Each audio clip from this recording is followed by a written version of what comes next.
reason I say it all, more people are going to join and say, what are you talking about? Hi, Jess. How's it going?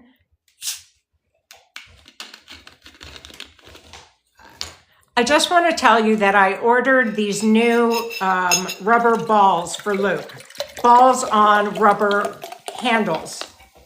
2 brand new ones. One I love, one I'm not enamored with. The first one I accidentally threw over the fence and it got lodged in my neighbor's tree, and I promptly ordered another one, and it arrived tonight, and it is amazing, and I wanted to show it to you, but I threw it for the dog, and again, it went over my neighbor's fence. It's hopeless around here. I'm trying to stay hydrated. Okay, so first, let me talk about, I want to talk about a couple of things. I'm going to bring you up to speed on what's going on with Luke, and he's scheduled for surgery on the 18th, and I am not even going to pretend to not be a nervous wreck. Let me just get that out of the way and not try to be cool about it, because I'm very anxious.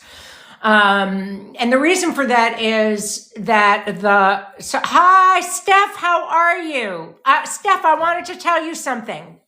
I've been meaning to reach out to you all day. I saw one of your videos a couple of days ago, and based on your food recommends, ordered a bunch of products. Hi, my friend. How are you feeling? But I got more nutritional yeast, and what else did I get? I got, I can't remember, but I thought the recommendations you were making were so good, and I thought, geez, I'm all out of that stuff. Let me reorder it. Yeah, no, I would like to eat as beautifully as your dogs do, or mine does. Yeah, so Luke has a lump on the back of his ear. Everything you do is inspiring. I'm a huge fan. He has a lump on the back of his ear. And if you guys don't follow Steph and her Borbles, it's a new cat that she rescued. You absolutely should, because she's an extraordinary lady who is a powerful force in our community. And I adore her. Yes, I'll tell you what's going on with Luke, and I was going to actually get into a case study tonight. I don't know if you know, but I've been doing these private groups where we talk about case studies and problem solving and how I deal with complex behaviors. But this one ended up being, oh, thank you. This one ended up making me so mad tonight that I thought, forget it, I'm just going to talk about this one today. Anyway, Luke had a lump that I found on his ear several months ago, and it was small. It just felt like a little boil, and I kind of let it go. But every time I tried to touch it, he would get very squirmy. And you may recall that I took him to the vet, I want to say last week, but time kind of blurs together for me. I took him to the vet because he has been rubbing the underside of his jaw like ferociously on the carpet, and he keeps scratching at the back of that ear. So the last time I went through this, as you know, was with Jude, and Jude had mast cell tumors, and the tumor that Luke, or the lump that Luke has, looks exactly like the lump that Jude had. So it kind of freaked me out, obviously. It is not even a year that I lost Jude in April. And so to discover this thing so early on to my time with Luke, it just brought back, it was very triggering for me, and I'm not easily triggered, but it just brought all that stuff I've been squishing down to the surface. So I let it go for a while. I didn't think it was big enough to make a fuss about it. I was also really, really certain that I did not want to happen what happened with Jude. And just in summary, just for those of you who don't know, the lumps that Jude had, there was one on his spine and one on the back of his leg. And I asked the vets about it for over 2 years, several different vets, and they all said, it's nothing, it's nothing, it's nothing. And I walked into the vet one day for something else, and she said, what is that? And I said, it's the same thing I've been asking you about for a long time. She said, I don't like it, I'm going to biopsy it. And I didn't know to ask any questions or to say no. And with that, she did a fine needle aspiration, and the lump came back as mast cell, which was, I was completely unprepared for. And I also, because I wasn't prepared for it, I didn't do any research. I didn't know how risky it was to do a fine needle aspiration, how quickly the tumor would degranulate and spread. And once she said it, I was in shock. And she said, I'm going to test the other one. And then the second one came back as mast cell, which was really daunting.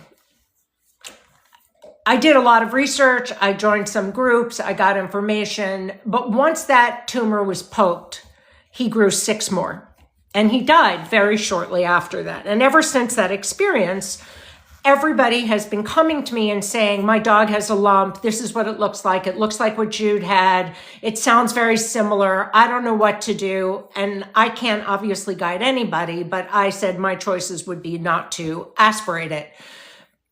My brother has brain cancer, as you know, and even when they resectioned or tried to remove part of his tumor, one of the concerns is the second you start poking at a tumor, the cells spread.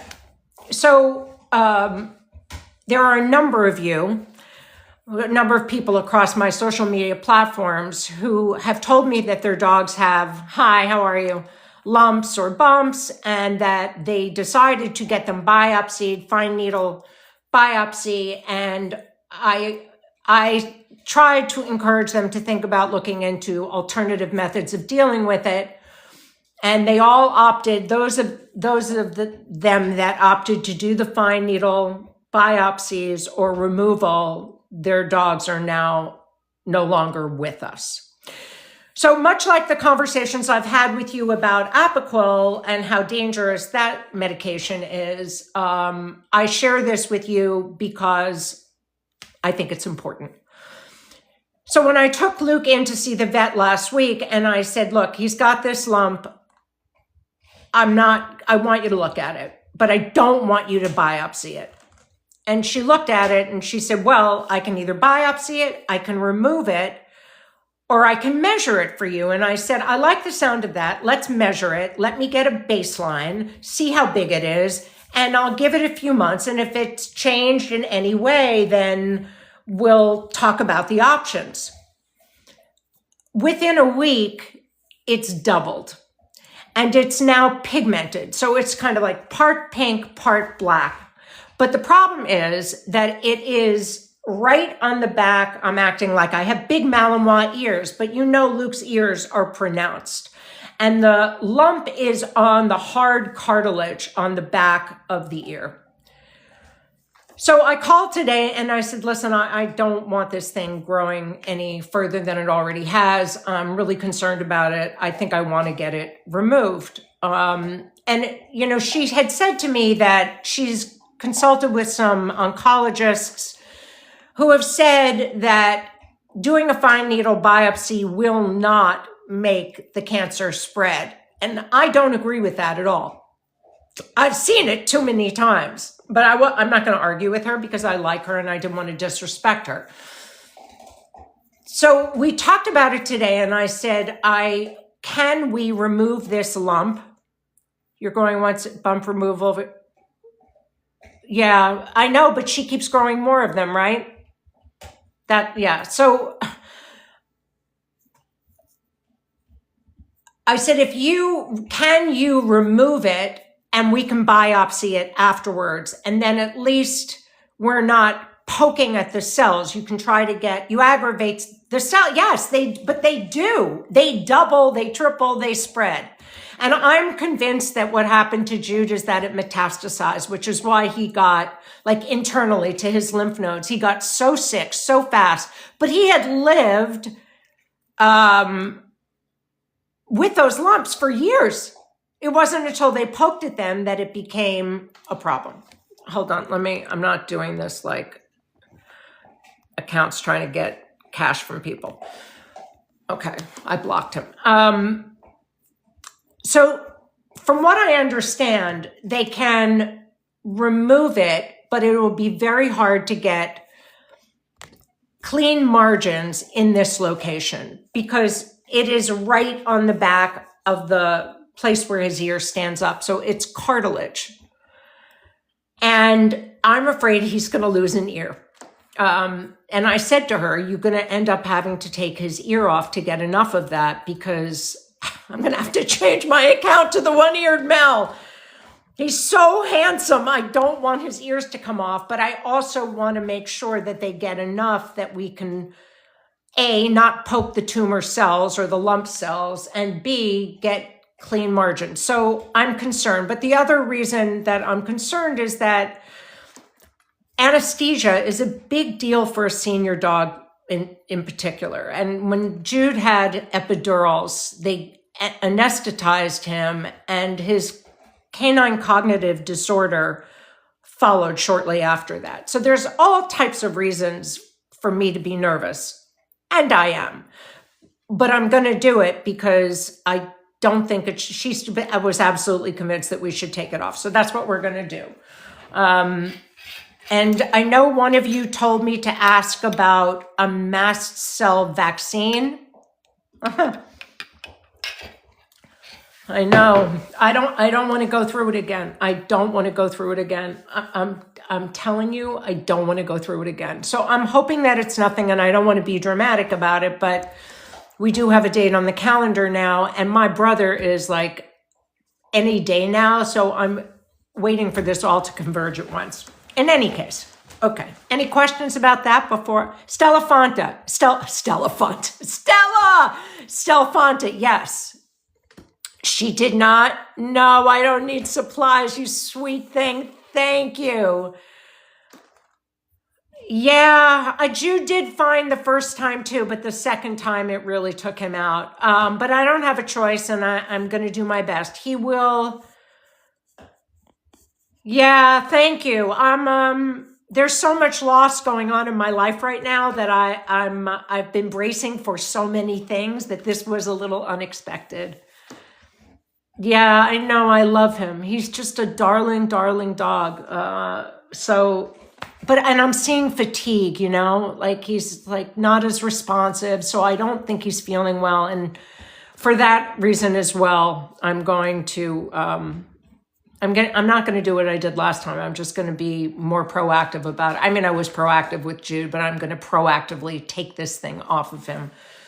Anyway, so I wanted to tell you about a case that I'm working on, and I'm not going to make it like this big, detailed, heavy situation, but something happened in the lesson that I had with the owner today that I'm telling you, I was so...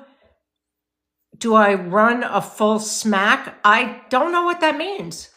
Have you run a full smack? Maybe.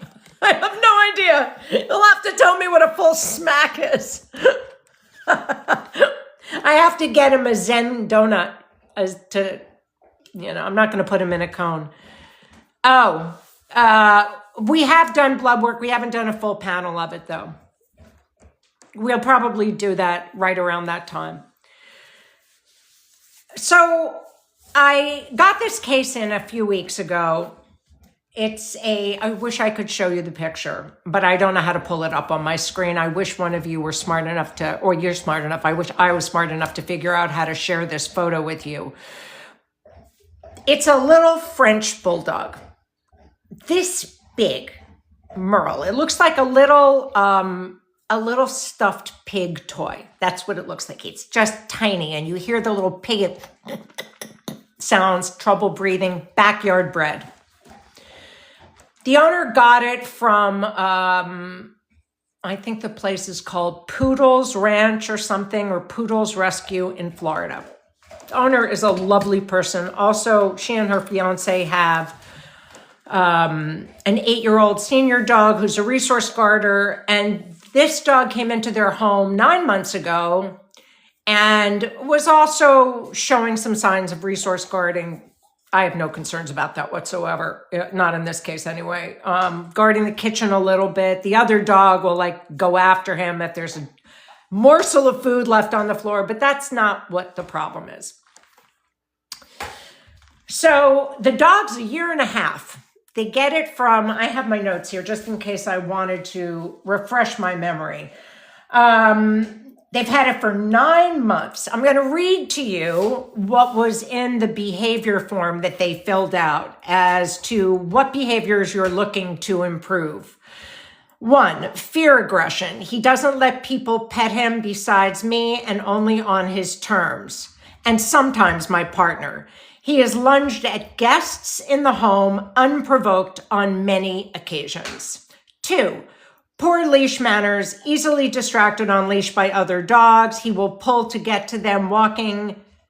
He'll pull to other dogs walking by, not in an aggressive way. It seems like he wants to play. So that's the general, okay? Now, the other question on the form for behavior help is any medical issues. Scarring in the right eye due to a previous eye ulcer that was left untreated by prior owners. Ophthalmologist confirms both eyes look good, but it'll look to him like he's looking out of a screen door. I don't know what that means. The ulcer is healed, but his vision is not quite right. For me, that's super important. The dog can't see what's happening in the world, particularly if he's this big and everything else is this big. That's going to impact the way he feels. Okay. And then, have you done any work with a dog trainer or behaviorist in the past? Yes. Shortly after adopting him with an in-home trainer to address some of the resource guarding of the kitchen and fear aggression, trainer started muzzle training immediately and eventually convinced us an e-collar was the best and fastest method. We began e-collar training and taught him place and release for when guests come over or when we wanted him out of the kitchen. Started leash training but had to pause due to a family issue. We've done a board and train for 1 week and we were unsure of what they taught him. They mentioned over email that they trained him on kennel manners and eye contact, but that I'd have to pay for a private lesson to actually find out what they did in the board and train. How many times have you heard this kind of thing from me? Okay, so we have a 1.5-year-old backyard bred, medically compromised. I know. Wait, I haven't even gotten to the good part yet. I'm just telling you the information I was presented with when I was meeting this person for a consultation. So they send the form in with the information, then a consultation is set up so I can dig in a little deeper and understand what we're talking about. And then they decide if they want to come into the program and do the behavior modification with me. So all I know is we've got a 1.5-year-old French Bulldog. He's teeny tiny. He's backyard bred. His vision is compromised. He has some guarding potential. He has been abandoned by his owners. He's lunging at people. He's pulling towards dogs. And the fastest way to train that dog is to either put him under intense obedience commands and make sure he goes to his place and stays there until I say release, or bring him into the board and train where we'll kennel train him. What that has to do with being in a home, I will never understand. And if you want to know what we did, you have to pay extra for us to tell you. How many red flags could there possibly be? Okay. Oh, that's so good. You feel so bad for dogs. I know I have the same feeling. But wait, there's more. She starts lessons last week. Lovely young girl. Lovely. It's a red flag factory. It's true. What are you doing? Okay. All right. She starts lessons last week. Now, it makes my skin crawl too, believe me. All of last week, and in everyone's first lesson, they have to do a series of exercises or my protocols that I ask them to do. And it gives me a baseline of diagnostics, right? Like, I want to see how the owner communicates with the dog. Not to judge them, but just to see what's your vibe when you're talking to your animal. How do you communicate with them? And I also want to see how the dog communicates with you. How do they respond? Do they seem comfortable with you? Do they seem comfortable with themselves? How does that dog move? Do I notice any pain points? Do they respond differently on the left side of their body than the right? Does their hearing seem to be off on this side? Vision off on this side? I'm looking for a lot of different things. But I'm mostly just looking to set some foundational skills. They're not really foundational. They're very nuanced, and it's the first week for everybody is really hard. I mean, that's what they tell me anyway.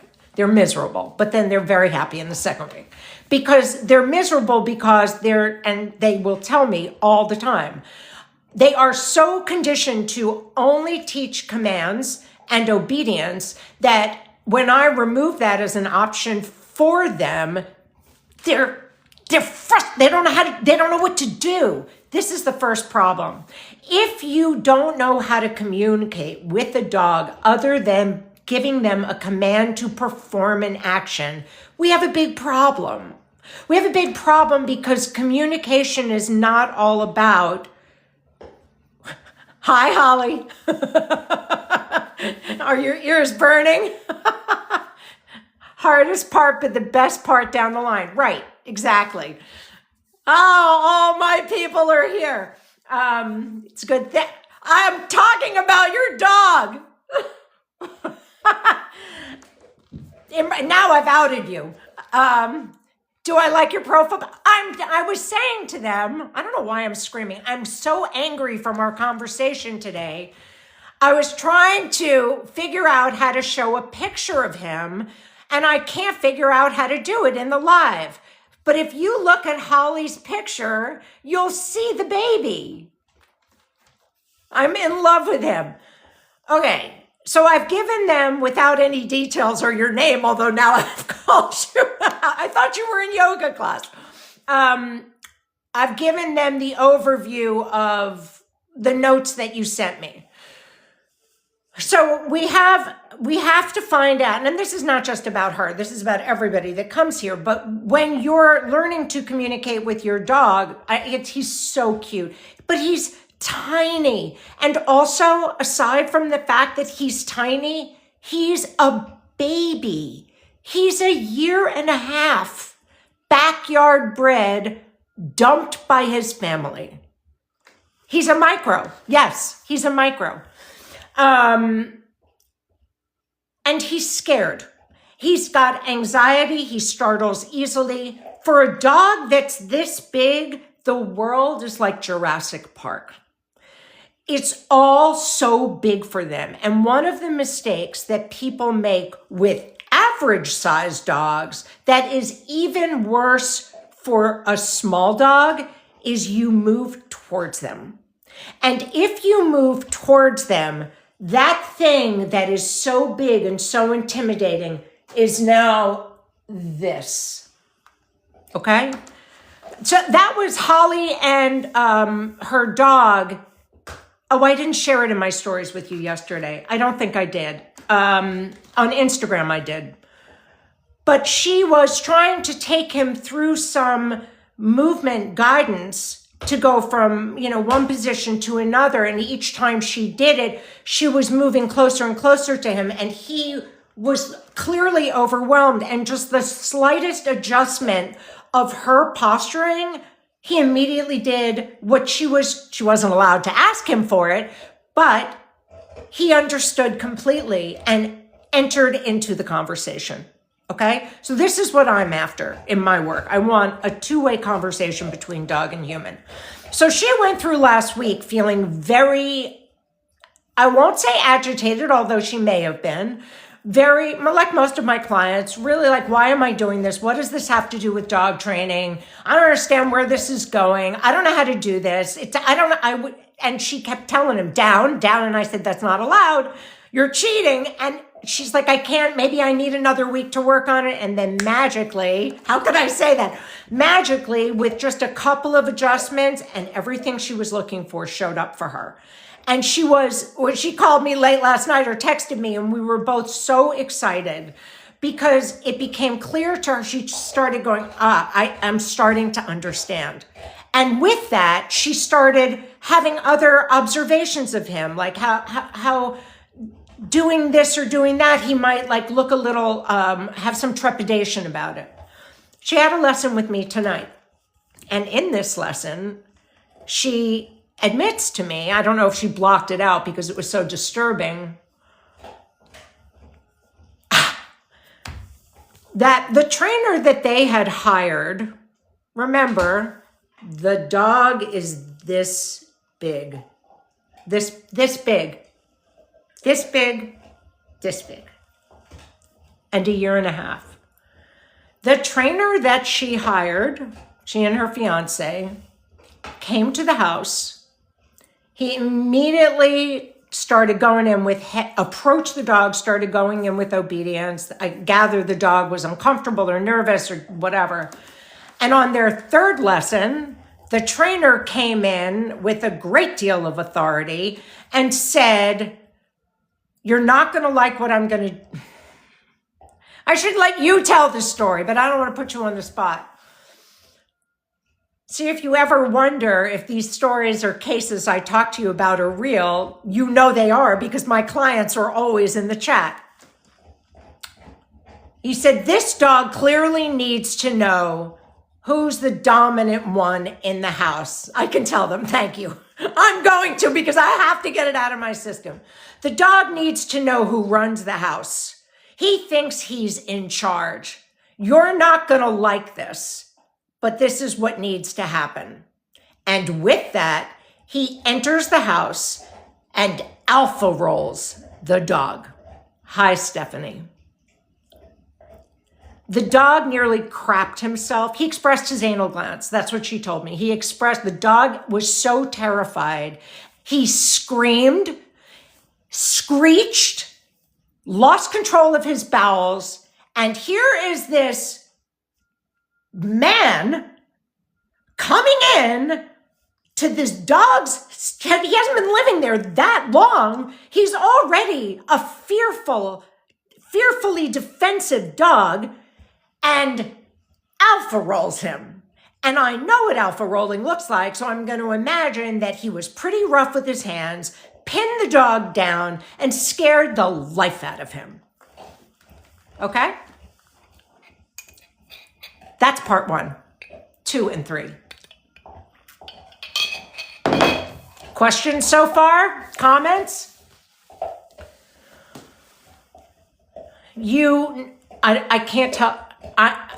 You're angry with part 1. I'm telling you, after our lesson, I'm like, I got to go walk my dog. And like the smoke was coming out of my ears. I was so angry because... And Holly told me, she's like, I said, was your fiance there? Because I would have, and she is carrying so much guilt for not knowing how to prevent it. Not like it happens so, I feel that way too. It is so beyond comprehension. Like I'm sure you guys have seen the video going around. I know Canine Optima shared it, of that guy taking in a aggressive dog on a pack walk. The dog goes charging after another dog. He grabs the dog, he holds it on a slip lead and takes out the remote to the e-collar and starts zapping him. That's not how punishment or correction works. It's not that the dog doesn't learn anything. It's nothing more than torture. I have to be careful of what I say here because I don't want to get my live shut down, but that is abuse. It's everywhere. That video is everywhere of this trainer holding the dog still while he shocks it. Okay, the part I didn't mention, you say it's awful. But it's pervasive, and this is exactly the same stuff. So one of the things that we've been working on with this little dog is the fact that he has a lot of pain. And he was diagnosed with degenerative disc disease. And as she's telling me this story, degenerative disc disease at 1.5 years old? I said, I'm going to bet you anything that trainer did damage to his spine. And I think the light bulb went off over her head and she was in shock. The dog is so little. Its body isn't even developed yet. And he now has spinal issues. And thank you. They damaged his spine. Yeah. He has IVDD, but at 1.5,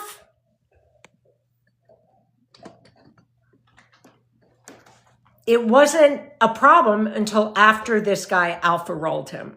They didn't, as my understanding is that, even if it was there before, you have a guy coming in and alpha rolling a 10-pound dog or 15 pounds or whatever he is. At no point did this, I wouldn't call him a gentleman, at no point did this guy ask about the dog's body or his pain or any potential medical issues. Can somebody explain to me how we have so many pet professionals in this industry and how my clients have never been asked about the dog's wellness? And I have a lot of clients. How is it possible that nobody is looking at these dogs as anything else than something to train? If I train the dog, the behavior will be better. I don't think regulation is going to do that. Listen, vets get licensed and that's supposed to be regulated, and yet veterinary behaviorists, and yet they're not any more thorough for the most part. Thank you for the puff heart. I love it. And thank you for all the likes, you guys. I ask you for them and then to share everything, and then I forget to be gracious about it. I don't know if it would help or not. I think that anyone who thinks that abusing an animal like that is okay in any way, shape, or form, a certificate is not going to change. And this person has their own business. Thank you for the roses. I appreciate that. I'm offended. Yes, I'm sorry for them too. And every time we talk and we're working in our lessons, I'm not certified. I don't want to be certified. I don't want anything to do with the organizations that certify dog trainers. Yeah, well, physical wellness is a huge part of it. I don't think the certifications are part of the reason I'm not pro certification is because what they teach you to certify goes against or is not on the vein that I want to be working. So I'm not a part of any of those organizations. I was for a while, and it was just like, this is not for me. This is so not my style of work. But certifications and regulations and all of that aside, you either have the presence of mind and common sense to understand that you don't alpha roll a 15-pound dog and potentially damage its spine. So now we have this little dog who is so anxious about anything, and he claims to be fear-free. Did you guys see that? The dog's owner is saying that the trainer claims to be fear-free. You can type his name into the chat if you want. I know you sent it to me and I didn't look at it yet, but I sort of didn't look at it on purpose because I didn't want, he just bit himself in the butt with his words. I didn't want to be the person that shared his name because I don't think it's appropriate for me to do that. But, that's why I didn't look at who it was, because I was afraid I would spit it out, and I'm trying to be professional. But she can tell you. She may not want to, and I don't blame her. She may not want to bring all that smoke to the situation. Hi, CJ. It's in Florida, but it's not that guy. What's his name? Balanced Training. It's not him. That was my first question. She said he came from a bigger organization and then branched out on his own. But okay, so for anybody who came in late, we're talking about a case that I'm working on. Who happens to, the owner joined just a few minutes ago. Thank you. The bullet points of the case are this. The dog is the client dog. I thought was taken there. Oh my God, are you kidding? I'm sorry, I'm talking to Wandering Paws. You adopted the dog? Or that's it, you just kept it off the chopping block. Oh, you're amazing. Okay, Luke. He looked at me with, like he has a cigar in his mouth. Oh, you're fostering. Okay. If you need any help, holler, okay? I mean that. Going to a long-term foster. Perfect. I know how much that means to you. I'm really happy. Okay, what was I saying? He's so happy right now. The bullet points of this case in broad strokes, because I don't want to, everybody who's been here from the beginning, I don't want to make them hear it twice. This is a 1.5-year-old French Bulldog who we're fairly certain was backyard bred. You can tell by his markings. And he's tiny. He's this big. And the owner and her fiance took him in around 9 months ago, a year and a half. Came in fear aggressive, a little bit of resource guarding, not guarding the kitchen, but very minor stuff. They have an 8-year-old dog in the home already. Because the dog was lunging at people in the house or on the street and pulling towards other dogs in an excited way, not in an aggressive way, on leash. They thought, we'll start out right and we'll get training right away. Rescue dog. They were doing everything right. In their minds, they were doing everything right. They didn't know any better. And they hire, hi, how are you, Jenna? They hire, I can't remember how many trainers. I know it was at least 1 or 2. And the trainer comes in, whichever trainer it was, comes in and wants to, you'll have to put the dog on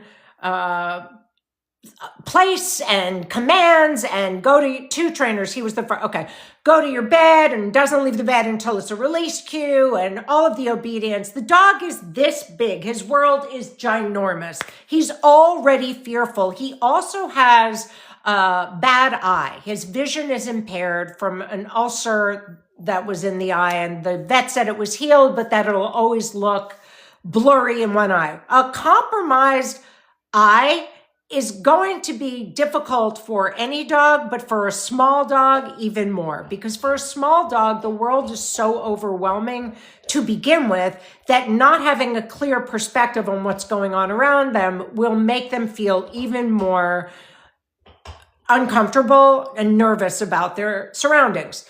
So they tried to do all of this obedience training with the dog. And then they brought in a second trainer who wanted to put an e-collar on the dog. They didn't get to the e-collar, but he came in on the 3rd lesson with a lot of authority and said, listen, this dog thinks he's running this house this big. You're not going to like what I'm going to do, but this is what needs to happen, and proceeds to alpha roll the dog. Dog loses control of his bowels, is absolutely terrified. The owners are frozen in horror, not knowing exactly how this is happening in front of them. The dog is screaming. Dog has spinal issues. And we're not quite sure now whether the spinal issues are the result of this guy pounding the dog to the floor. Okay? This is what we're talking about. Come on. Well, I don't know what that means. I'm not sure what come on means. But if you're confused or oh, okay. I thought you were saying it like I wasn't telling the truth because his owner is in the chat. Because I've had people come on and say that never happened. It reminds you of what happened. That's not okay. It isn't okay. And I'll talk about this from now until the day I die so that people start to ask questions before they hire someone. No, it's not you, it's me. I'm just being defensive because I'm agitated by what I heard. I want you guys to ask questions before you let anybody not only put their hands on your dog, but into your home, or let them take your dog into a board and train, which, by the way, was the second half of the story, that they said that they needed to take him into board and train. And after a week, when she tried to find out what they taught him, all they said was, we taught him, kennel trained him. And if you want to know more, you have to pay more for the information. It's the most unethical thing I have ever heard. Yes, I did. We talked about that a little while ago. I've been tagged in that video. The guy who was strung the dog up on a slip lead and was zapping the dog with the e-collar. And the trainer that alpha rolled this dog claims to be force-free. I don't know what that might make me, but yeah, that's... I've seen it a couple of times. Fear-free. Well, fear-free and force-free. Fear-free is usually referred to. What other questions to ask a trainer? I mean, there's so many. So I talk about this a lot. If you are interviewing a trainer, first, it's important to understand that there's a big distinction between obedience and behavior modification. So obedience training is going to be, I know, but you're not alone. You're not alone. So many people fall into these situations. Let me answer this question because it's an important one. Obedience is going to be sit, stay, go to your bed, leave it, all that command-based learning. And that's fine. There's a place for that. But if you're going to solely train a dog on obedience, there's a really strong likelihood that you're going to miss a lot of really important signals because the dog is not ever able to express themselves. And therefore, you don't know where the fragility is. Meaning, if you're talking about a dog who's fearful or a dog who has vision problems, who isn't able to process what's going on, and they look like they're hypervigilant, they may actually be having trouble visually reconciling what's going on. If you have a dog who's a tiny little thing and people are coming up and trying to pet them, that's not an obedience problem. They're feeling spatially pressured or cornered or approached by strangers that makes them nervous. That's not something you need obedience to fix. That's something you need to advocate for the dog, not to have people putting their hands on the dog. But behavior modification is looking very deeply, thoroughly for me, when I evaluate a case, I'm going all the way into the rabbit hole about all the different things that are going on potentially with the dog, what the dog's history is, what could be causing the issues and the things that they're displaying. But what I'm not going to do is put the dog under command. What I am going to do is teach the dog a series of protocols that allows them to start building the functionality of their brain without the nervous system responding erratically, because the brain and the nervous system talk to each other all the time. We know this. You guys accept that brain-gut connection for human beings. It's the same for the dogs. So the functionality of the gut health, the microbiome, the way the brain processes information, but also the eyes and how they take in information, how much distance they need to not feel pressured. It all matters. Submissive boy dominant. Rarely dominance.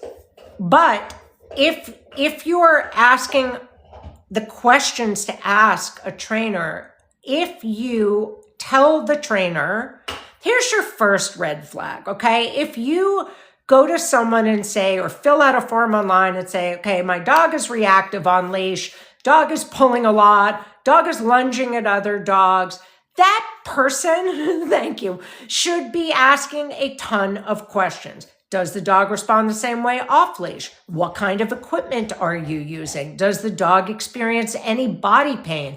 Where are you walking? What do you do just before you walk? How does the dog do in other scenarios? Do they have a strong startle response? In other words, if there was a dog I shared with you last week who was dumped by her family at the shelter, and every time that leash comes out, she has a panic attack because she's thinking she's getting in the car and getting dumped again.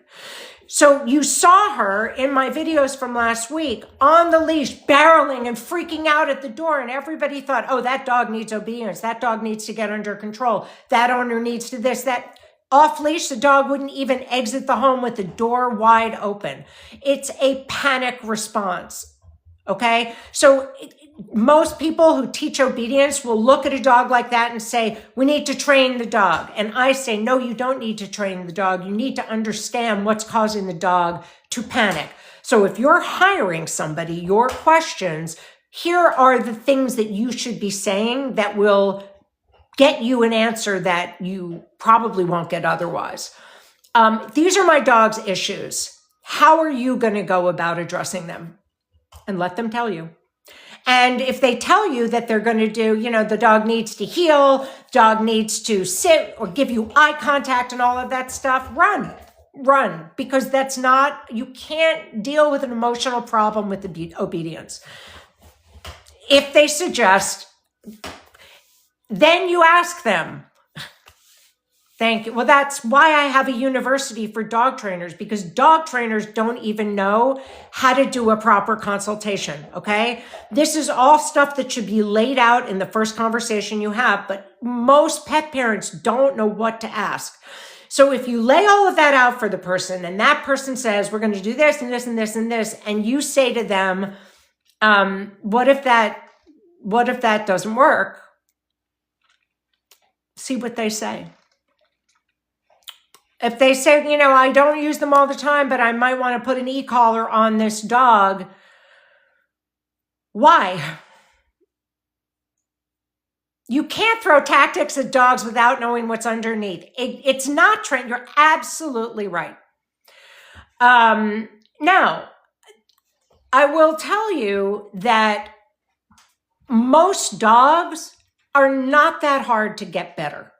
Once you understand how to communicate with them, and once you as the human have the tactical handling skills, which, by the way, most professionals don't have. They don't know how to hold a leash. They don't know how to move with the dog. They don't know how to teach all of that to a dog before they put it out in the world.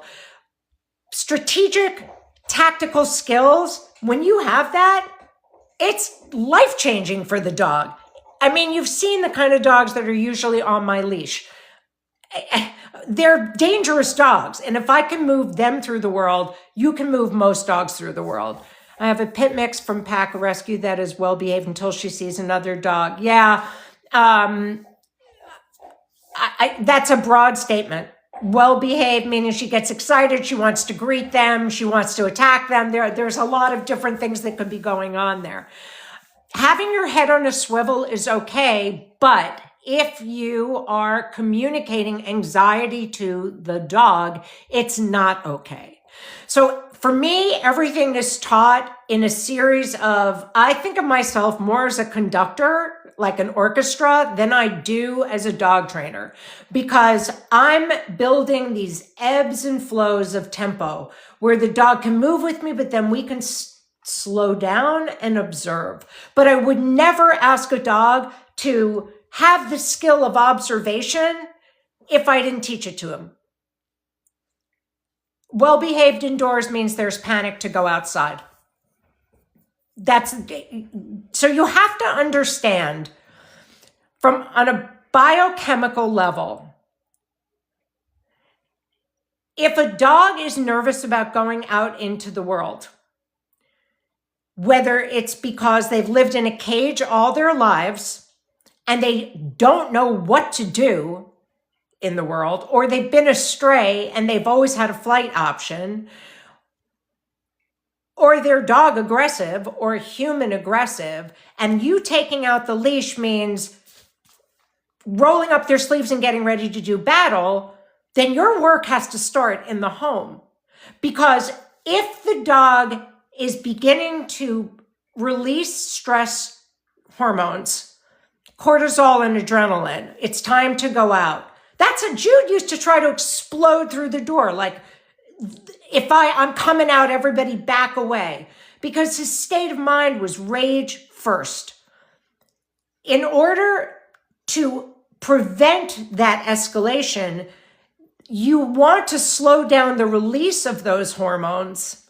Because what happens is, if those hormones start building and the surplus is getting greater and greater and greater, the only way for the body to continue to function is to offload the excess chemicals, which means that when you see the dog exploding, that is the culmination of them trying to offload some of that excess. So the answer to that is you work inside to reshape the state of mind before you take them out. Do I think parallels between dogs and humans and nervous systems? Absolutely. Yes. It's a body and a function, right? Like there is a nervous system responding to information. Yes. I think dogs are neurodiverse. I think they have the same kind of complexity that we do. What can you do at home? Well, for me, I teach there is so much free information on my page.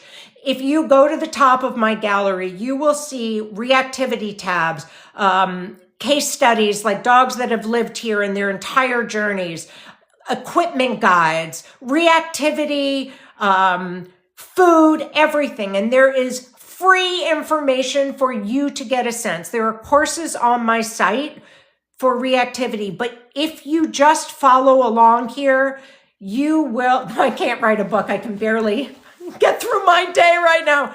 But if you follow along here, the thing I want you to attach to it's not like it's my way or their way. It isn't about that.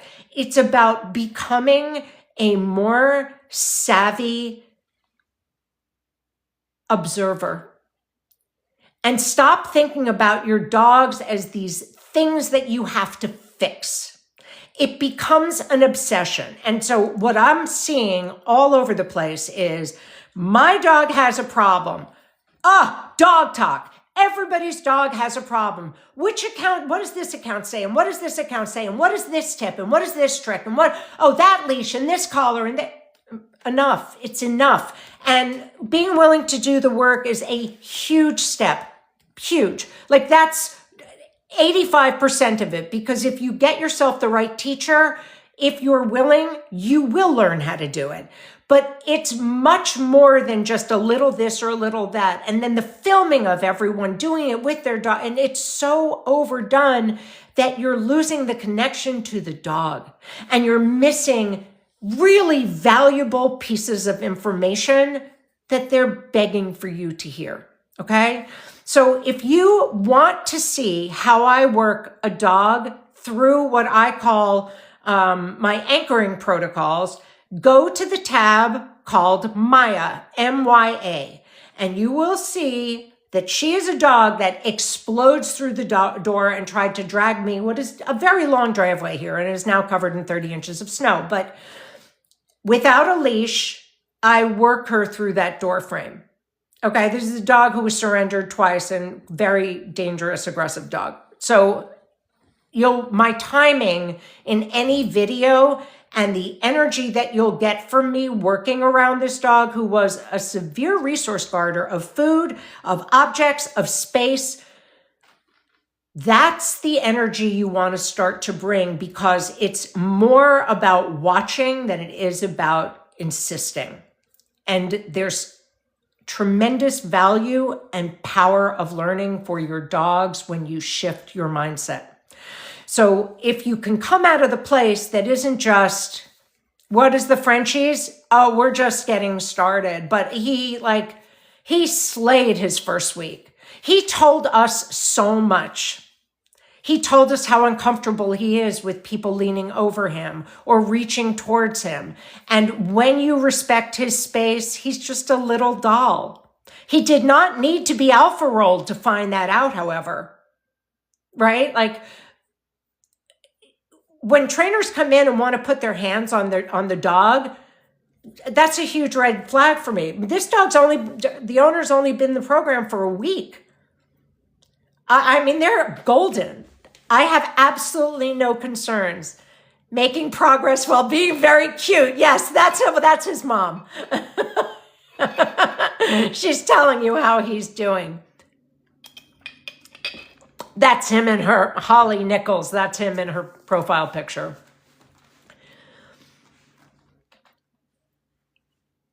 Yeah, I mean, I don't let people approach my dog either. This dog actually is fine because he's like a service dog, but I will always turn my back to oncoming traffic. I'll make it very clear that I'm not available for conversation if I'm working a dog that struggles with strangers. And I certainly, so, one of the things, and Holly will tell you this, he was lunging and biting at people, the Frenchie, in his home. People were trying to touch him. Okay? People were trying to approach him. That is like being an inchworm in a world of dinosaurs. He is so little. I know. Luke's getting his lump removed in a couple of weeks. I'm really nervous about it. He hasn't been here that long for us to be having medical issues, but here we are. That's why I'm saying to you that the size of the dog really matters. And if the dog doesn't want to be approached and you're trying to tell it, sit and eye contact and obey and let people approach you, and that's the one thing the dog is terrified of, that's not going to go well. So I don't know. I really... I don't know how long I've been telling you guys this for years now. I don't feel like I'm making a dent. I don't know. But I'm trying. I really want you to become educated about how very risky it is out there.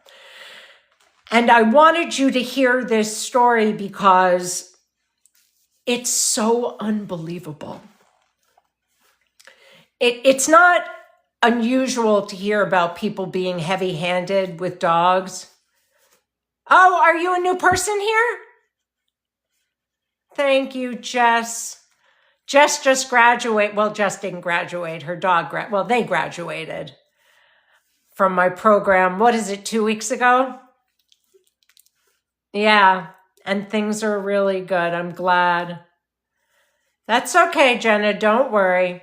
Don't worry. You know where to find me. Well, you may have learned more than her, but that's usually the way it goes, right? Like dogs have the intelligence of a toddler. So you graduated too, I know, with flying colors, but everybody does. Everybody does. I'm thinking about, there are a couple of things that I do in the first lessons that people a few months ago, Oh yeah, yeah. Well, I'm welcome. I'm glad you're here. I love working with border collies, by the way, because the way most people work with border collies is to rev them up. And that pace is not necessary. Like Malinois, people who come to me with Malinois, I have a Malinois now, as you know. And everybody was like, oh, now you're really going to have to learn how to train a dog, which was so amusing to me. Because you should have in your repertoire the ability, speaking of, here he comes. Here he comes. Just a walking down the street singing, ooh, what did he? He's such a love bug. You're so late. You missed a case, Riley. You missed a really good case.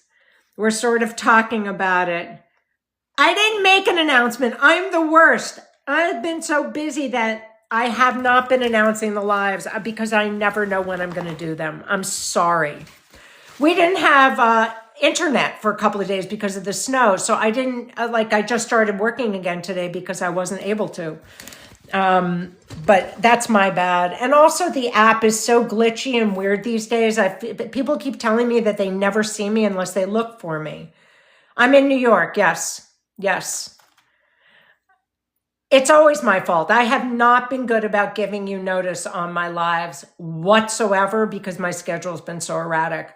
But I will try to do better. But I feel like if I post them, nobody sees them anyway because it's just a weird algorithm right now.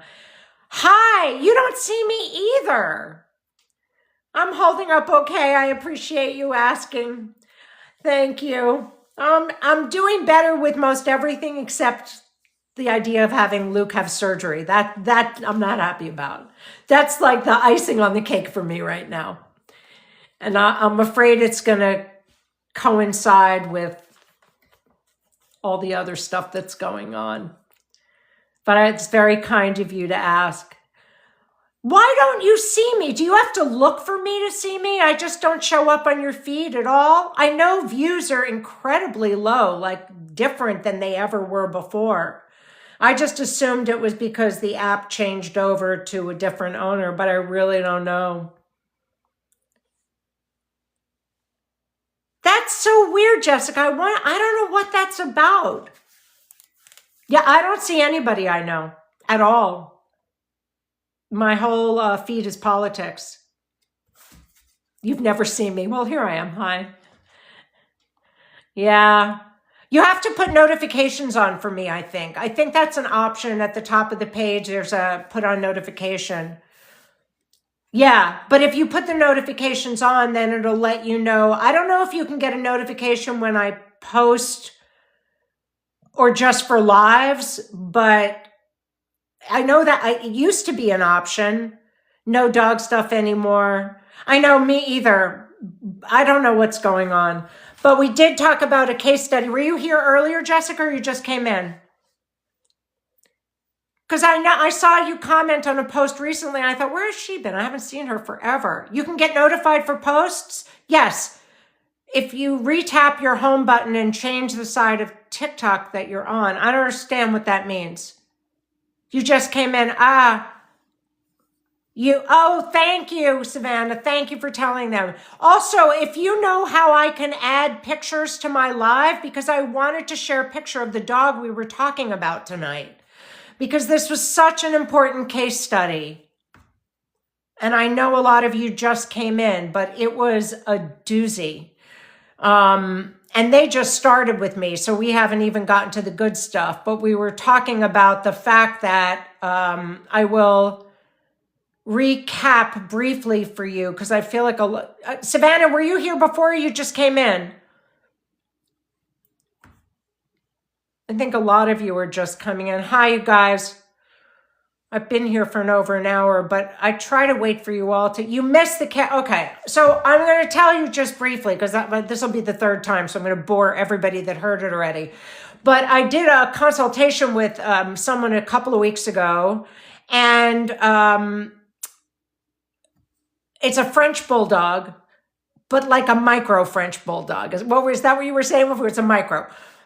It's this big. It looks like a little piggy. I don't know where Holly is. Holly Nichols, the owner, is in this, and you'll see in her photo her dog. Thank you.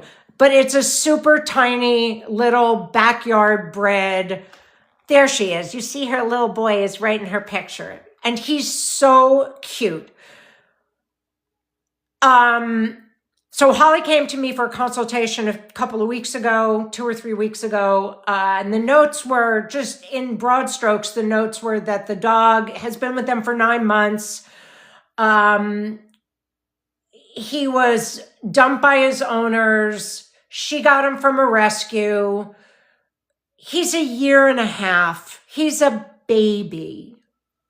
Very unstable life, bounced around all over the place. Fear, defensive, a little resource guardy, but nothing serious. This is the only dog training content that does come in your feed. I don't know. That's a blessing or a curse, right? Anyway, so there's an 8-year-old dog in the home, and they never really had to deal with the kind of behavior this little French Bulldog presented, but he's very fearful, and he was lunging and biting at people that came into the home. So they thought, we'll do the right thing and we'll hire a trainer, and they were told to do all this obedience stuff, place, go to your bed, no leaving the bed without a release cue, all of that crap that I can't stand. The dog has vision problems. He had an ulcer in one eye that left one eye not able to focus well, like he's looking through a screen door. So his focus and peripheral perception are compromised. Did I mention he's this big? The world is huge for him. They hire a trainer or two, all this obedience stuff. It doesn't really make a dent. And then they get this guy who comes in and says, this dog thinks he's running this house and that has to change, and proceeds to alpha roll the dog. The dog was screaming. So it was a pretty offensive assault on the dog. He lost control of his bowels. The dog lost control of his bowels. He alpha rolled a Frenchie. He alpha rolled a baby micro Frenchie. This big. How hard do you have to roll a dog for the dog to be crying? Yeah. Told them that he needed to be on an e-collar. So like that. Okay. Subsequently, the dog diagnosed with spinal issues, which in our meeting, so his mom started lessons with me a week ago. And I'm telling you, after the lesson today, I was walking Luke because I just needed to get the steam. Like, I don't like to show my clients when I'm enraged because they don't need any more pressure, and they're already feeling really guilty that they let this man put their hands on the dog. But she told me the dog had IVDD, he had degenerative spinal problems when we first met, but I didn't know that he alpha rolled the dog. Well, most people wouldn't try that with a large guardian breed, right? It's the most outrageous thing I've heard in a while. And I said to her tonight, I think that guy ruined his spine. And she was like, oh my God, right? Like, where did this spinal problem suddenly emerge from at 1.5 years? Do you see where I'm going with this? Like, this is not just, is this dog training or bad dog? And he claims to be fear-free. You would sue him. That was my thought as well. That was my thought as well. I don't think they have the stomach to do that, but you suppressed it. I know you did. That's his mom. Holly is his mom. That's him in her picture. But you didn't, to me, it's a lawsuit, Holly. I wasn't going to say it to you before, but that is what I was thinking. Because that the expense of it, the pain of it, the what he's now become as a result of it. Yeah, to me, that's a lawsuit. Alpha roll baby puppies? Yeah, and he claims to be fear-free. Get a lawyer. No, I know I said the same thing. I didn't feel like she was, when I said to her, I think he damaged the dog's spine. I could tell she's such a sensitive person and she was struggling this week. Like the work is hard, right? Oh, Holly, that's someone else who just graduated from the program recently. She can share your pain. She's in her first week. When I said to her, I think he did something to its spine, her face just dropped and there were tears in her eyes. And she said, I have so much guilt about letting that man touch my dog and that I didn't do anything. Yes, Laura's also a client. She will commiserate with you. Also has been through what you've been through with people treating her dog a certain way and her saying absolutely not. So you're not alone. There's a lot of people. That's a good question. Did the trainer give you notes of any kind? She didn't record the guy alpha rolling the dog, but there were two. Your fiance was there. You have a witness. You both saw it. And I would ask the vet if they're sure it's IVDD or if it's possible that this could be related to an injury. And at the very least, let this guy think twice before he puts his hands on anybody's dog. The burden of proof is on him. Who does that? Who does that? Who does that? So like in the lesson while we were meeting, I didn't want to pressure her any further by letting my anger show. Yeah, but it's not usually not at that age, right? Like a year and a half. But even if he had the IVDD gene, it might not present until later. He sent the rescue notes because they paid for it? Okay. I know, Jess, but you do. Right? I mean, anyway, so the real work now is one of the things that we talked about and we'll be progressing to next week. Hey, Amanda, I have not seen you in so long. You just missed a case that we're talking about. The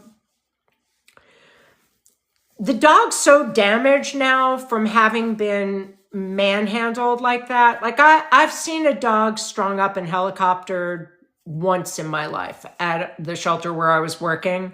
She doesn't want the drama of a warrant. Yeah.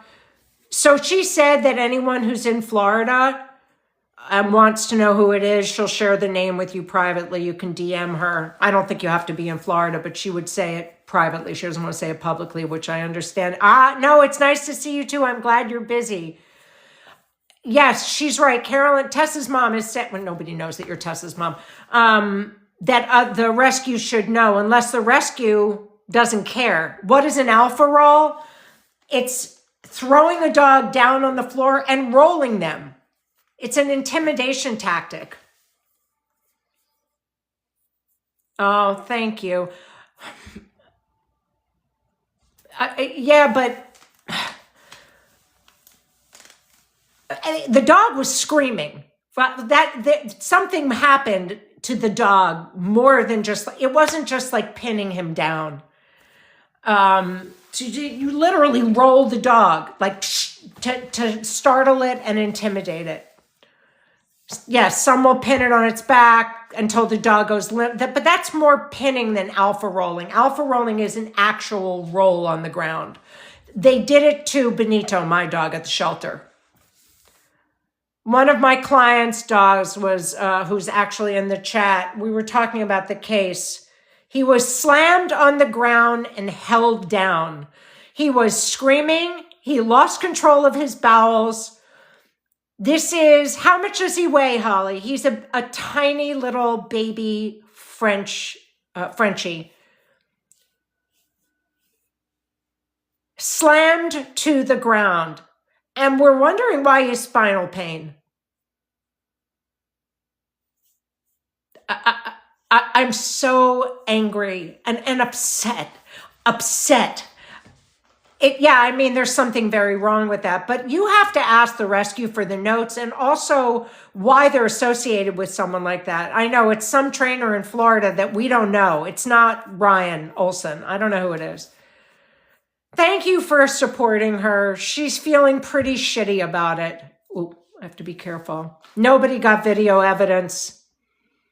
Make sure his head and neck are okay. Well, so we're going to start doing some conditioning work to strengthen his legs, to support his spine, but also for me to evaluate whether or not there's any instability in his neck. That's just the worst. That's the worst. Well, he does sound like he has a respiratory problem because when he lays down on the ground, he is like, it sounds like his trachea is collapsed. Yeah, it's awful. When I was at the shelter, I'll tell you something, and you guys, zero fault on you, Holly. That's so nice of you guys. Thank you. She's feeling really crappy, and I feel badly because I didn't think she was going to be here. I thought she was at yoga class, and I didn't want to upset her by talking. I'm not hiding anything. I knew she felt badly when she left our lesson today, but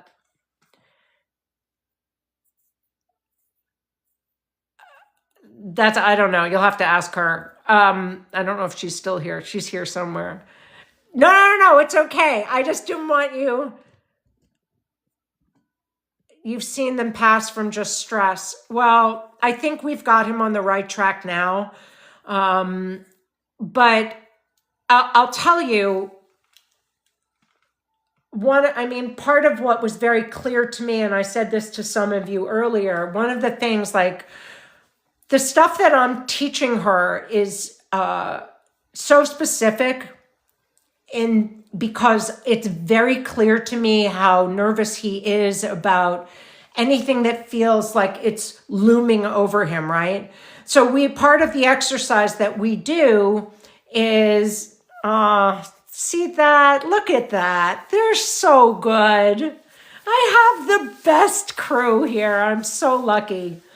But I was telling her that if you want to kneel down and reach in front of you to feed him food, like part of the protocols that I'm teaching her are that we're going to go from a standing position and we're going to get the dog to lie down and face us, but you're not allowed to use any language. So there are no commands in my protocols because I'm fussy as hell, and if I give a dog a command and they don't follow it, then I have to follow up and make it happen, right? And I don't want that. I want the dog to opt into the conversation with offered behavior. So I'm going to guide them to where I would like them to end up. So if I'm doing standing position I'm going to show you the details of what I'm explaining, right? Okay. I may even get Luke. Hold on. He's in his crate, which is amazing. Wait a second. Let me get some food. Hold on. Oh, and here he is.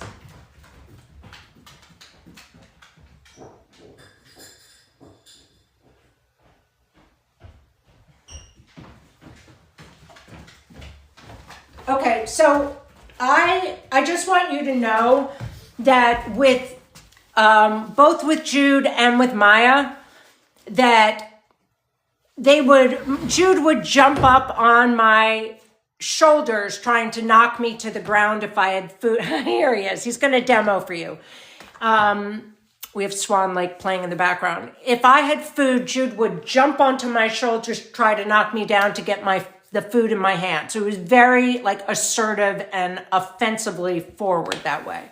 Luke was the same way, not with any kind of power, but just excitement.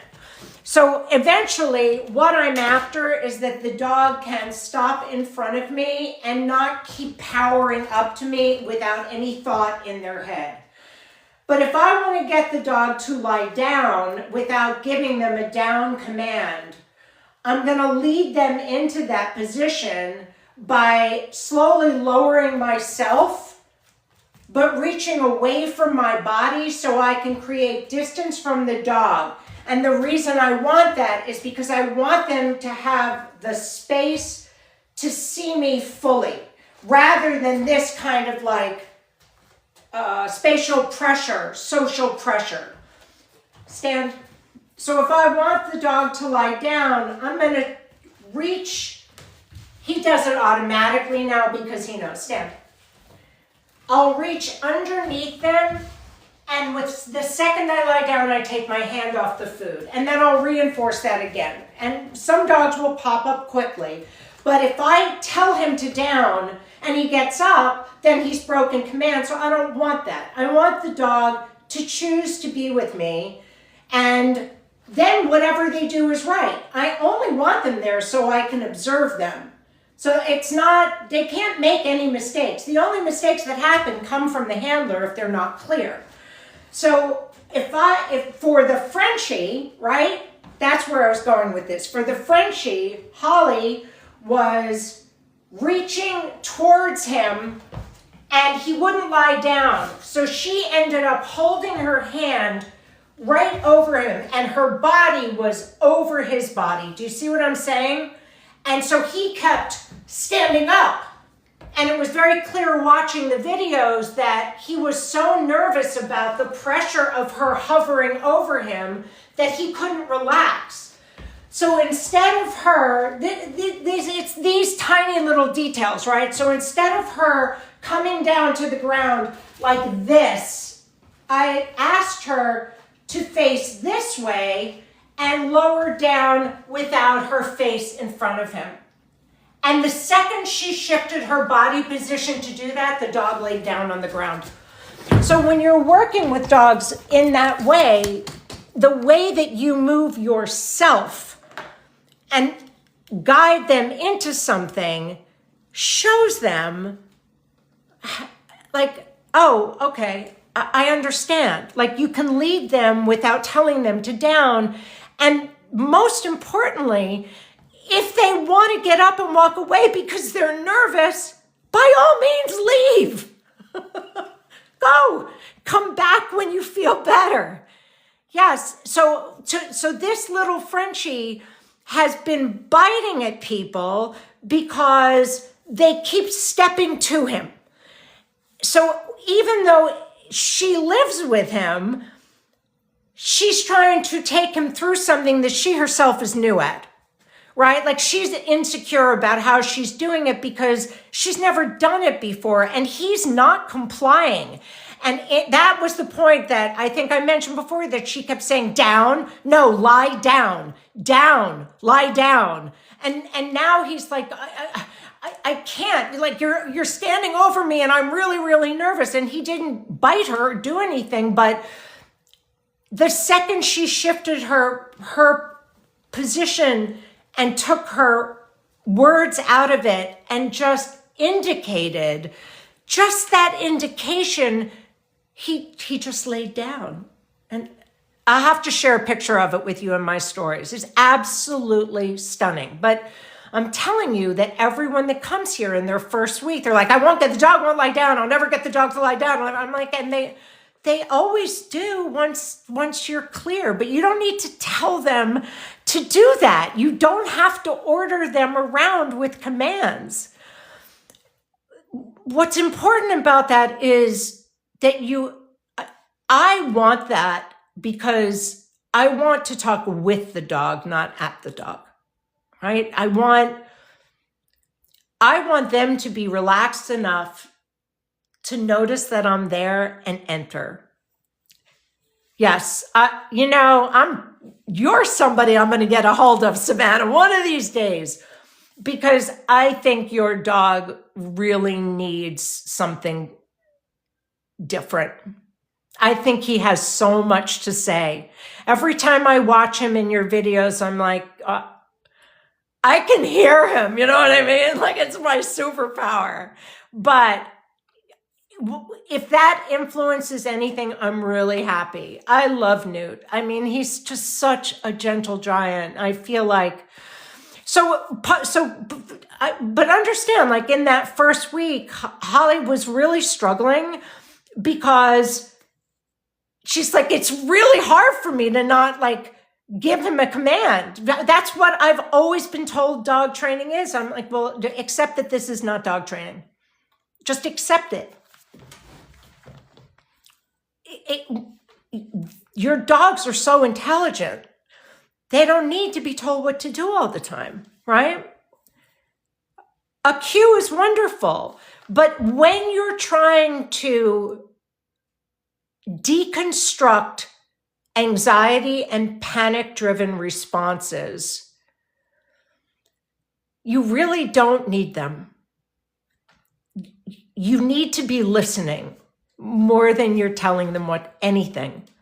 So I can teach a dog my entire repertoire of needs and skills without any language, just through the choreography of the work. He's waiting to be seen. Right. If you set the way you move up in a particular way, I'll share a video with you later. I think it's so boring, but yeah, well, they can't. Typical training is going to shut down that conversation 1000%. But tonight, I think I was telling you guys earlier, I keep ordering these new rubber balls on a rope or a rubber cord. Yeah, but it is choreography. It has counts, it has tempo, it changes tempo. We go from really fast to like really slow. And the dog has so many abilities that way. That's how it feels to me. That's my ballerina background, right? Like I hear music in my head when I'm teaching my dog, and so does everybody who comes they learn counts. They don't learn commands, they learn counts. But I was messing around with this concept tonight. I got this one wonderful rubber ball on a rope. That's amazing. I've never seen that. Thank you so much.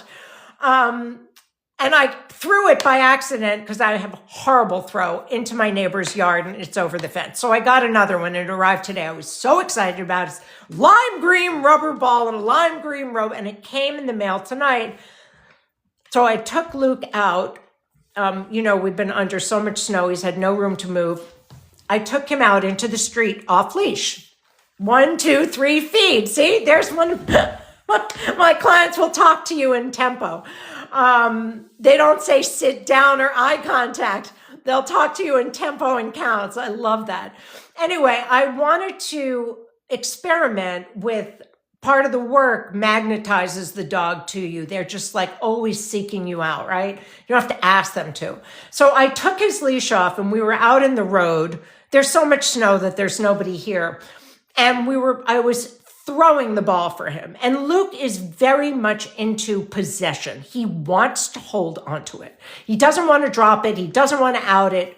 If he wants you to throw it, he will out the toy in your hand. If he wants you to kick it, he will drop the ball at his feet, which I didn't teach him that.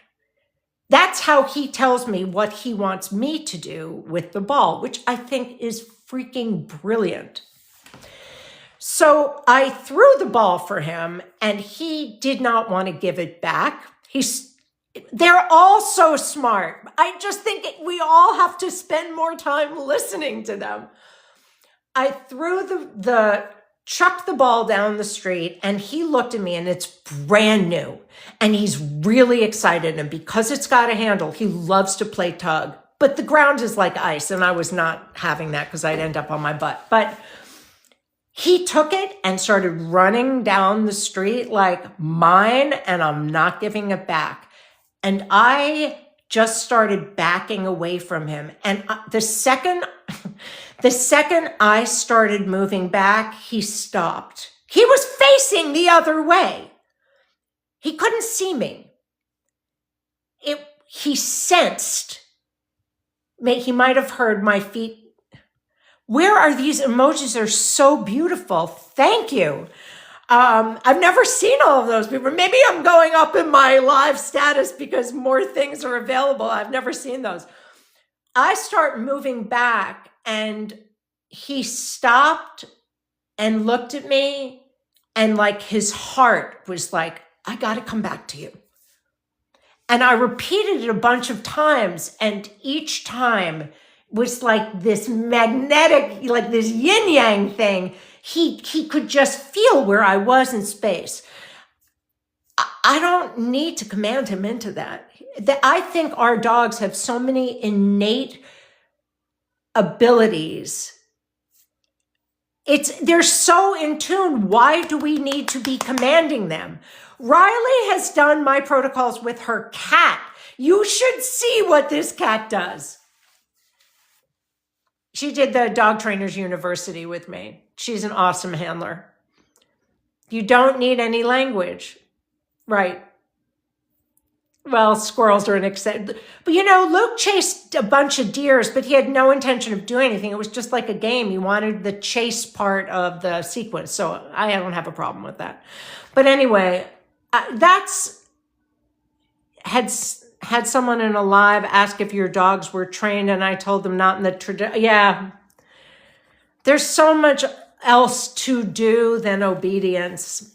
I honestly think that obedience is for people who don't know very much about dogs, is my feeling. There's, or that's all they know. And I just think it's not the deep end of the pool for me. You know what I mean?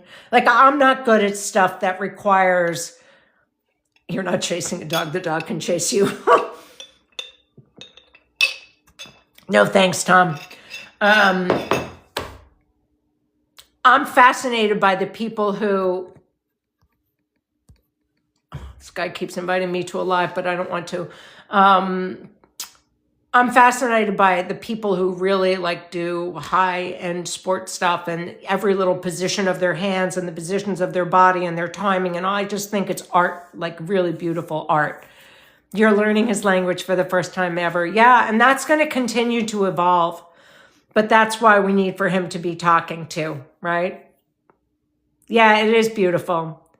But that's her in a week, right? Like her whole perspective is shifting. She too had been brainwashed that we must tell them. Yeah, I'm so pleased that you have the support of everyone here, Holly, so that you can feel better. You compete. Yeah, right. I agree. I mean, I think obedience is super cool to do, just as stuff, you know what I mean? Or if you're competing and taking it to a higher level, yes, but not to heal. Well, I'm glad.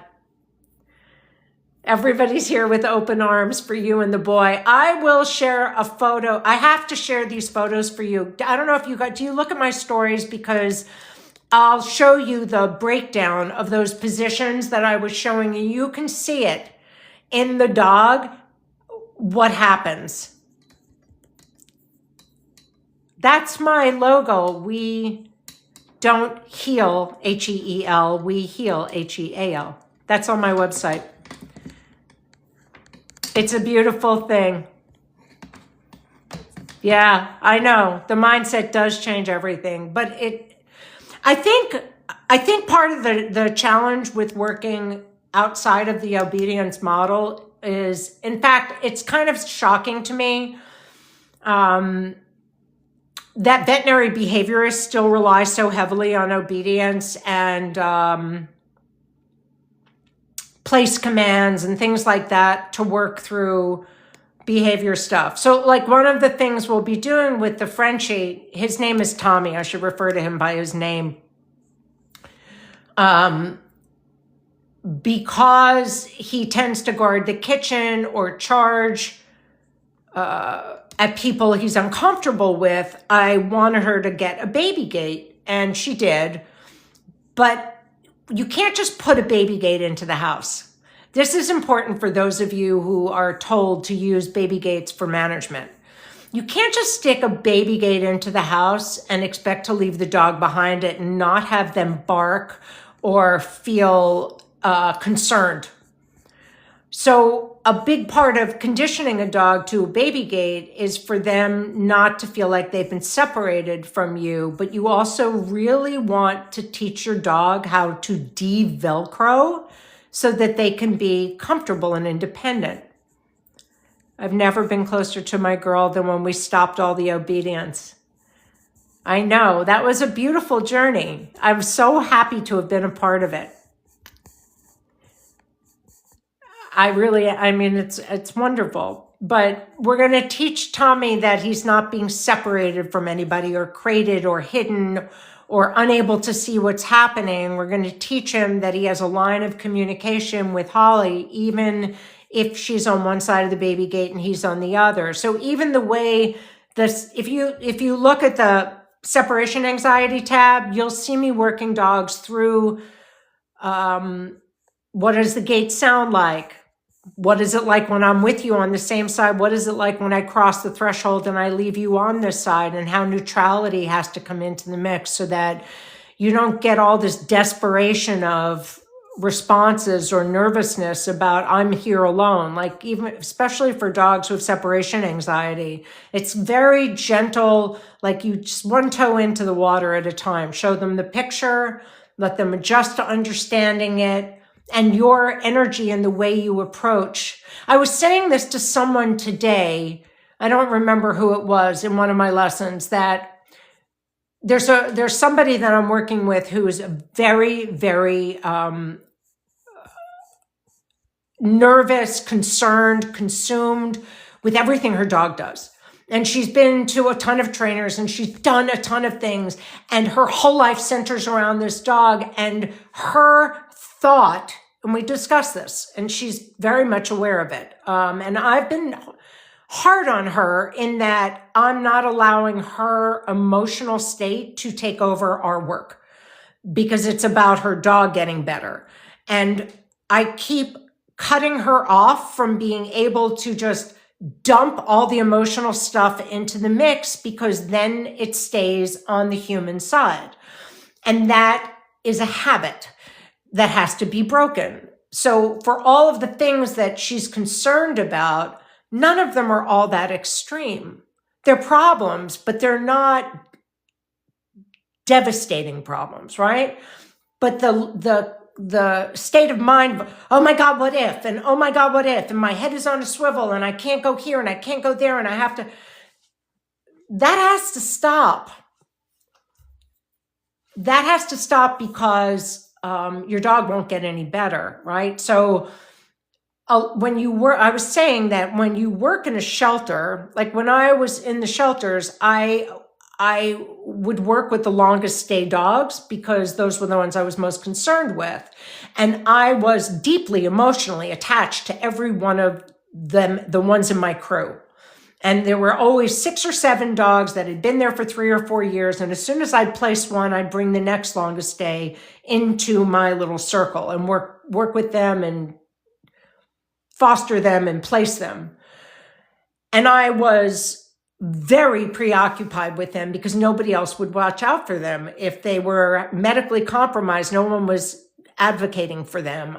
If the behavior team didn't like them, they weren't very nice to those dogs and they didn't have anybody to stand up for them. And that was my role as far as I was concerned. But one of the things I in hindsight, I remembered thinking about was my mentor did not have any favorites. He did his job, but he was incredibly kind and really fair. And he was a very clear teacher. And he always moved with a very stable, natural rhythm that just made it clear to the dog what needed to happen. He never got emotional. He never was overbearing. He didn't use his voice a lot. He just consistently showed them the picture he wanted them to see. And they understood that loud and clear. And I gravitated to him so much and attached myself to his hip for years.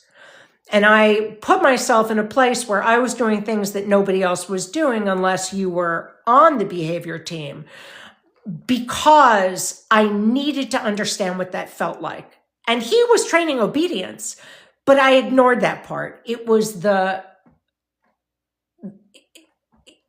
it was just his essence and the way he communicated and the way he moved and his timing. And it was, I've never seen anything like it. So it reminds me to stay present about when you're working with dogs who are tough. It's an inner quietness. Yes, exactly right.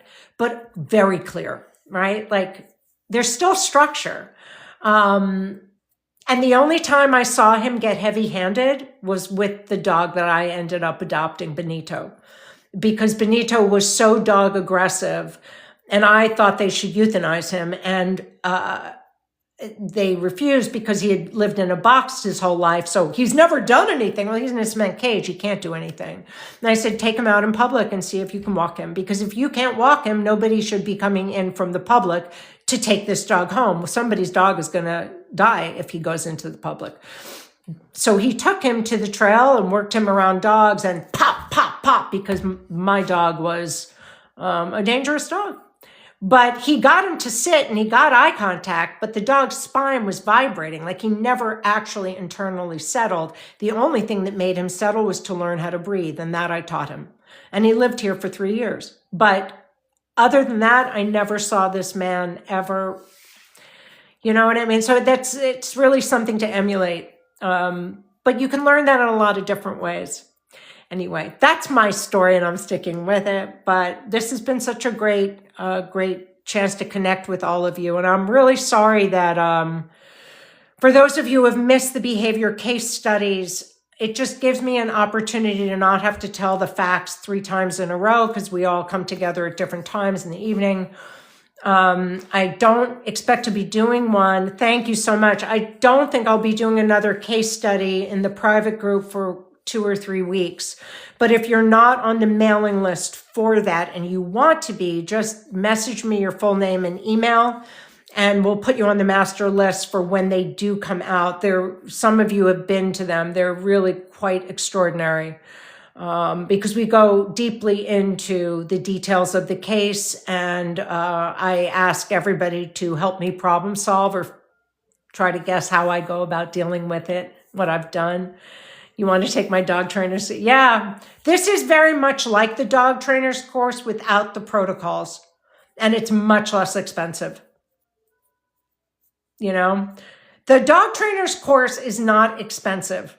You will not get this anywhere else for a price like that. But the case studies group it's $35. You just can't beat it with a stick, right? Like, and you can hear the details of the case. And if you're a professional, it should help guide you. Thank you, Riley. Well, Riley graduated from the course, so I appreciate that. But, and I'm really proud of you because you are an outstanding handler.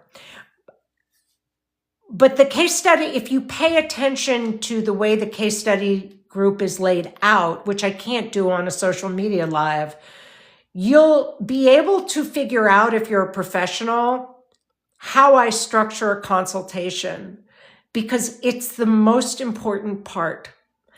And most people do not know how to do them. And the reason you have to know how to do them is because you have to have the empathy to understand what the humans in the equation have been through, their fear, their concern, their anxiety, like Holly, what she's been through with her dog. Don't think for a second that she's not carrying tremendous remorse over what she's exposed her dog to. and confusion, right? So that consultation should be like the comfortable bed that your client can lay down in and feel like they're finally safe and in the right place. So I don't think a consultation should be about talking people into buying into your program or signing them up for future lessons. People can come and go as they please here. They're not obligated to buy a package, or I'm not interested in that. I don't need to do that. They don't leave. I can't get them to leave once they're here. But you want people coming in to be open enough and comfortable enough that they drop whatever it is that they've learned in the past, and you're getting a clean slate so you can actually heal the dog, right? You can learn about the healing the gut. You can learn about medication, and you can learn about all of those things. Follow Dr. Serena. She talks about it all the time, and she's brilliant. You know, all of that stuff you can pick up if you study it. But the conversations you have with clients and how you get information about the truth about what's going on with their dogs, that's a skill that you will not learn anywhere else. I don't think it's offered anywhere. I've never seen it. And I think it's a big part of what's missing. Never mind the certifications and all the letters. You got to know how to have the first conversation, right? So that's what that's about. But when you're ready, I'll be here. Okay, well, I said a mouthful. I've been talking for a long time. It's not part of the curriculum anywhere. No, I mean, but I don't think a lot of people do it very well. So that's why it's not a part of the curriculum. They're going to teach you about quadrants in those programs and what they think good clicker training is or something. I don't know. But that's marking and rewarding again, and that's not what we're doing here. They don't think of me. That's what, look, I'm honest. I'm always going to tell you what I think. But anyway, all right. I need to go take my dog out. It's pitch black. It's icy and cold, so I'm really looking forward to it. But this was really fun. Please turn your notifications on for me because I'm just not very good about giving you notice about the lives. So turn that on. I don't if it's for posts or it's for live, and at least thank you for being here. Thank you, everybody. It's been a pleasure. Tonight was a wonderful conversation, and I'm always so happy to have them with you. We'll try to do it again next week. But in the meantime, I adore you, and thank you for joining me and sending me all the hearts and flowers and stuff. And thank you for letting me share it. I appreciate you being so open, and I'll keep you posted on Luke's surgery. Mwah. Good night, everybody. You ready, Luke?